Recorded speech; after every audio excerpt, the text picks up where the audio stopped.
बिहार में आरक्षण अब 75% हो जाएगा। इसमें सुप्रीम कोर्ट द्वारा तय 50% की सीमा के बारे में मुख्यमंत्री नीतीश कुमार ने कहा कि बिहार में आरक्षण में बढ़ोतरी जाति सर्वेक्षण के बाद हुई है। हालांकि कानूनी जानकार कहते हैं कि इसे अदालत में भी चुनौती जरूर मिलेगी और इस पर क्या प्रभाव पड़ेगा इसे जानते हैं। तो सबसे पहले नमस्कार, आप देख रहे हैं न्यूजीरा और मैं आपके साथ विपिन। बिहार में जातिगत आरक्षण बढ़ाने वाला विधेयक शुक्रवार को विधान परिषद से भी पारित हो गया है। बता दें कि इससे पहले इसे गुरुवार को विधानसभा से पारित कराया गया था। इससे अब राज्य में जातिगत आरक्षण की सीमा 50% से बढ़कर 65% हो जाएगी। नीतीश कुमार के नेतृत्व वाली महागठबंधन सरकार के इस कदम से राज्य में कुल आरक्षण 60% से बढ़कर 75% हो जाएगा। इसमें आर्थिक रूप से पिछड़े वर्ग के लोगों के लिए 10% आरक्षण पहले से ही लागू है। अब ऐसे में सवाल उठने लगा है कि क्या इस आरक्षण विधेयक से सुप्रीम कोर्ट की 50% वाली सीमा का क्या होगा।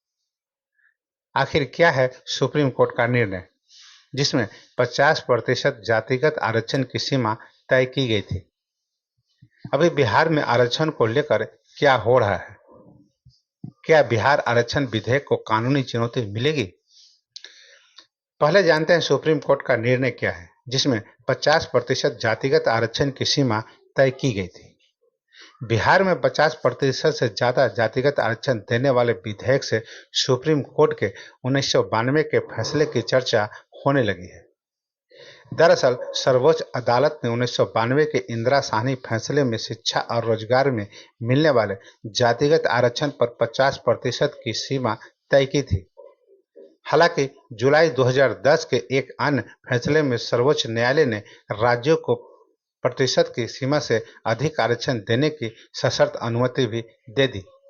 ऐसे मामले में अदालत ने शर्त यह रखी कि राज्य चाहे तो 50% से अधिक जातिगत आरक्षण बढ़ा सकते हैं, जिसे उचित ठहराने के लिए उन्हें वैज्ञानिक आंकड़े प्रस्तुत करने होंगे। कई राज्य ऐसे हैं जहां 1992 के फैसले से पहले ही 50% से अधिक जातिगत आरक्षण लागू है। इनमें तमिलनाडु है, जहां एक कार्यकारी आदेश के जरिए 1989 में 69% आरक्षण लागू कर दिया गया था।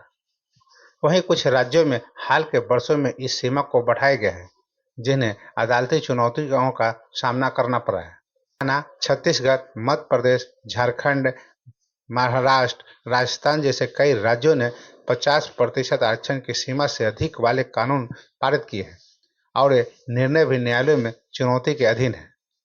इसके अलावा केंद्र सरकार ने 2019 में आर्थिक रूप से कमजोर वर्गों को 10% आरक्षण देने के लिए 103वां संविधान संशोधन किया। इसके तहत अनुच्छेद 15 के एक नए खंड को शामिल किया गया। जब केंद्र के फैसले को सुप्रीम कोर्ट में चुनौती मिली तो उन्होंने दलील दी कि अनुच्छेद 15 में नया खंड जोड़ने से 50% की अधिकतम सीमा लागू करने का सवाल कभी नहीं उठ सकता है, जो राज्य को ईडब्ल्यूएस की बेहतरी और विकास के लिए विशेष प्रावधान बनाने का अधिकार देता है। बिहार विधानमंडल के शीतकालीन सत्र का शुक्रवार को आखिरी दिन था। हंगामे के बीच चौथे दिन यानी विधानसभा आरक्षण संरक्षण विधेयक 2023 पास हो गया। राज्य की विपक्षी पार्टी भाजपा ने भी समर्थन दिया। इससे पहले गुरुवार को आरक्षण संशोधन बिल विधानसभा में पास हुआ था। संशोधन विधेयक 2023 का उद्देश्य आरक्षण 60% से बढ़ाकर 75% यानी कि 65+10 करने का प्रस्ताव है।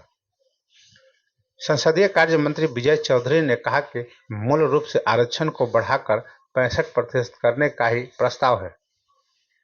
ईडब्ल्यूएस के रूप में 10% आरक्षण केंद्र सरकार ने पहले ही दूसरे अधिनियम से कवर है। बिहार में आरक्षण विधेयक के बीच महाराष्ट्र में मराठाओं के लिए अलग से आरक्षण की मांग को लेकर हंगामा जारी है। दरअसल 2018 में महाराष्ट्र विधानमंडल से मराठा समुदाय के लिए शिक्षा और सरकारी नौकरियों में 16% आरक्षण का प्रस्ताव वाला एक विधेयक पारित किया गया। विधेयक में मराठा समुदाय को सरकार ने सामाजिक और शैक्षणिक रूप से पिछड़ा वर्ग घोषित किया। विधानमंडल में पारित होने के बाद मराठा आरक्षण का मामला अदालत में चला गया। जून 2019 में मुंबई उच्च न्यायालय ने मराठा आरक्षण को संवैधानिकता को बरकरार रखा, लेकिन सरकार ने इसे राज्य पिछड़ा वर्ग आयोग की सिफारिश के अनुसार 16% से घटाकर 12 से 13% करने को कहा। इस आरक्षण को बड़ा झटका तब लगा जब 2021 को जब सुप्रीम कोर्ट ने मराठा आरक्षण को असंवैधानिक ठहराया और कानून को रद्द कर दिया। अदालत ने माना कि मराठा आरक्षण 50% सीलिंग का उल्लंघन कर दिया गया था। अब दोबारा इस आरक्षण की मांग को लेकर पूरे महाराष्ट्र में धरने प्रदर्शन हो रहे हैं। ऐसे में जब बिहार में आरक्षण बढ़ाने वाला विधेयक पारित हुआ तो सवाल उठा कि यहाँ सुप्रीम कोर्ट की 50% वाली तय सीमा का क्या होगा। यह विधेयक भी अन्य की तरह अदालती हो जाएगी। बिहार में जातिगत आरक्षण अब 65% पहुंच गया है। इसमें सुप्रीम कोर्ट द्वारा तय 50% की सीमा के बारे में नीतीश कुमार ने कहा कि बिहार में आरक्षण में बढ़ोतरी जाति सर्वेक्षण के बाद हुई है। तो बस अभी के लिए इतना ही। तो हमें आज्ञा दीजिए। नमस्कार, आपका दिन शुभ हो।